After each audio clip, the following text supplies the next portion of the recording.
Let's talk weddings. What a summer to be married, huh?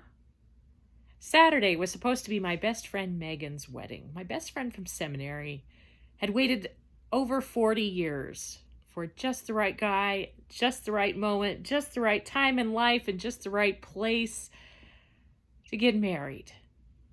It was supposed to happen in Iowa, where she pastors a church. Everybody was going to be invited. It was going to be a grand celebration.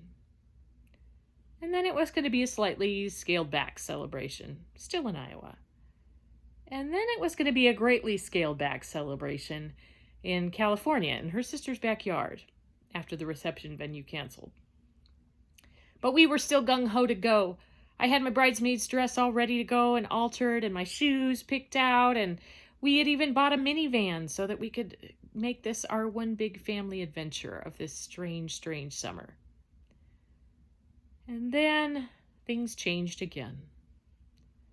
With rising COVID numbers both here and there, we all made the decision together that this wedding would happen with just immediate family present and the rest of us watching via Zoom.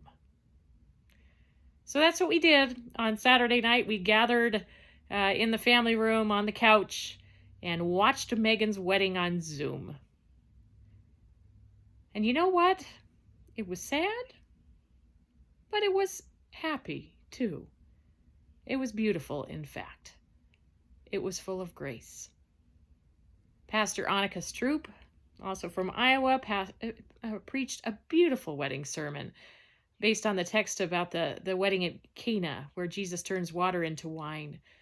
She talked about how we, in this moment, are like Mary in that story, standing before these empty containers, which for us are our calendars, our planners. They were supposed to be full of the elements of joy, of life, of happiness, of celebration, and yet they're empty. We're wondering what in the world is going to happen next. What's going to become of our life, of our celebrations, of our gatherings. Yet into the midst of that, God's love in Jesus Christ is poured out as a gift to all God's people. God shows up. God shows up with a miracle that keeps the celebration alive. There are other places in the Gospels, especially in Matthew, where the metaphor of a wedding is used to talk about Jesus coming, the coming of God's reign, of God's kingdom, this amazing banquet where all are invited, not just the special and important people, but everybody who's willing to accept the invitation. And then there's a parable of these bridesmaids that are waiting for the bridegroom to come, waiting for something special to happen, waiting for the fun to finally start. And they all fall asleep. They all get drowsy and fatigued in their waiting. And yet finally when he comes, those who have focused on being prepared, being ready to welcome him when he arrives, are invited to begin the celebration right then and there. It's hard to wait. We are tired. We are tired, are we not? But yet if we know where to look, God continues to pour these signs of love and mercy into our midst. And if we can keep our eyes on that covenant, that marriage-like covenant that binds us fast in the midst of all that, then there is where we have our hope, isn't it? There's where we have the hope that holds us together.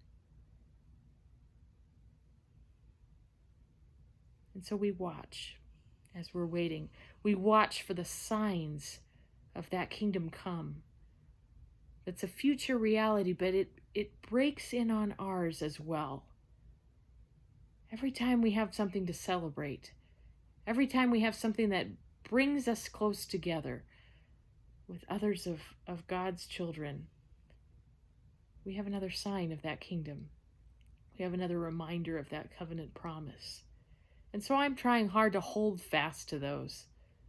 I'm trying hard to be extra alert to those right now. Those signs of God's love and mercy in our midst. And he tells us that while we're waiting, the simple things that we do to care for each other, a cup of cold water, a meal, a gesture of kindness or hospitality towards someone who's lonely, that these things carry eternal significance. These things themselves become signs of the kingdom come. And so we watch. We watch for the covenant celebration breaking in, even in our time of fatigue and even in our time of waiting. Keep alert, Matthew's gospel says. Keep alert. You don't know the day or the hour when this will all be done. So keep watching as you're waiting.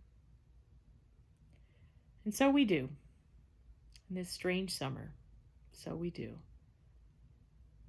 I pray that each of us, as we are watching, waiting in expectation, perhaps in the midst of hopes deferred and dresses hung up and travel plans canceled, hope that each and every one of us can have an opportunity to gather around that promise and to reflect on God's goodness and God's faithfulness to us. God is still filling our jars. God is still filling our lives with love, with hope, and with promise. Thanks be to God. Amen.